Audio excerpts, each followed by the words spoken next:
এই সমস্ত বক্তব্য হচ্ছে কুফরি বক্তব্য, ঠিক কিনা?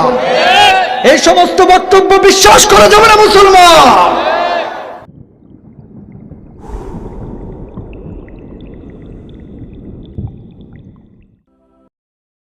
আল্লাহর দন রাসূলকে দিয়া গেলেন আল্লাহ গায়েব হইয়া, আল্লাহর দন রাসূলকে দিয়া গেলেন আল্লাহ গায়েব হইয়া, রাসূলের ধন খাজা পাইয়া,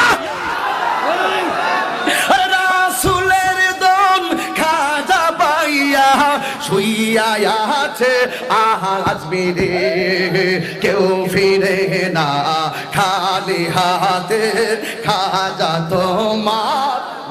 গানে গানে এখানে তিনি যে কথাগুলো বলেছেন, এ কথাগুলো যদি একজন ইমানদার মানুষ বলেন, বিশ্বাস করেন, তাহলে তিনি সঙ্গে সঙ্গে বেঈমান হয়ে যাবেন, সঙ্গে সঙ্গে তিনি ইসলাম থেকে খারিজ হয়ে যাবেন। তার সঙ্গে আর একজন মুশরিকের, একজন হিন্দুর কোনো পার্থক্য থাকবে না যদি তিনি এই গানের কথামালাগুলোকে বিশ্বাস করেন।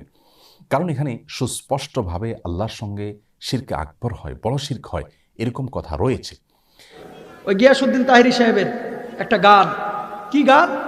যে আল্লাহরই ধন রাসূলেরে আল্লাহ তাআলা দিলেন, দেওয়ার পরে কি করলেন? আল্লাহ গায়েব হয়ে গেলেন। আল্লাহ গায়েব হয়ে যাওয়ার পরে আল্লাহ যে ধন রাসূলকে দিয়েছেন, রাসূলের ধন আবার দিয়ে গেলেন কারে? খাজা বাবারে। ওই খাজা সাহেব আবার কোথায় শুয়ে আছেন? আজমির শরীফে। খাজা বাবার দরবার থেকে কেউ খালি হাতে ফিরছে না। আল্লাহর দন রাসূলকে দিয়া গেলেন আল্লাহ গায়েব হইয়া, আল্লাহর দন রাসূলকে দিয়া গেলেন আল্লাহ গায়েব হইয়া, রাসূলের ধন খাজা পাইয়া,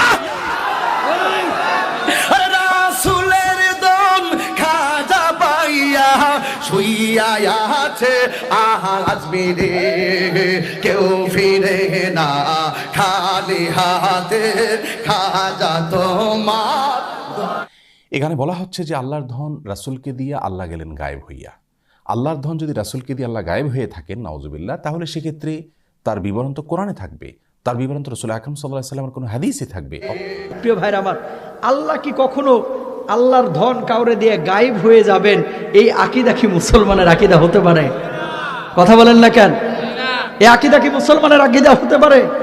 আপনি যদি এটা বিশ্বাস করেন তাহলে ঈমানের মধ্যে ত্রুটি হবে। আপনি বলবেন যে উনি তো বলেছেন, উনি কোনো দলিল না, কোরআন এবং হাদিস হচ্ছে দলিল। প্রিয় ভাইরা আমার, আল্লাহর ধন নবীরে দিয়ে আল্লাহ গায়েব হয়ে গেছেন, আল্লাহ চলে গেছেন, আল্লাহ পলায় গেছেন, নাউজুবিল্লাহ, এই সমস্ত বক্তব্য হচ্ছে কুফরি বক্তব্য, ঠিক কিনা? এই সমস্ত বক্তব্য বিশ্বাস করা যাবে না মুসলমান। আজকে এগুলো নিয়ে মানুষ তামাশা শুরু করে। আপনি এমন টুপি লাগাইছেন, আমরা তো সারা পৃথিবী ঘুরি। ওই যে সাদিকুর রহমান আজহারী সে মনে হয় চলে এসেছে, আল্লাহ তাআলা তাকে কবুল করুন, বলুন আমিন। এদিকে তাকান, এই সাদিকুর রহমান আজহারী এবং আমি, এই দুই ভাই, আমরা অনেক দেশ সফর করেছি।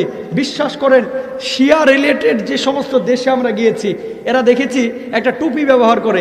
ওই টুপির মধ্যে লেখা থাকে ইয়া আলী, ইয়া ফাতিমা, ইয়া হাসান, ইয়া হুসাইন। ফাতিমা রাদিয়াল্লাহু তাআলা আনহা, আলী রাদিয়াল্লাহু তাআলা আনহু, হাসান হুসাইন রাদিয়াল্লাহু তাআলা আনহুমা, তারা আমাদের কলিজার টুকরা। এটা আমরা বিশ্বাস করি, করেন না ভাই? কিন্তু আলী রাদিয়াল্লাহু তাআলা আনহুকে নবীজির জায়গায় যদি কেউ বসায়, সে কাফের।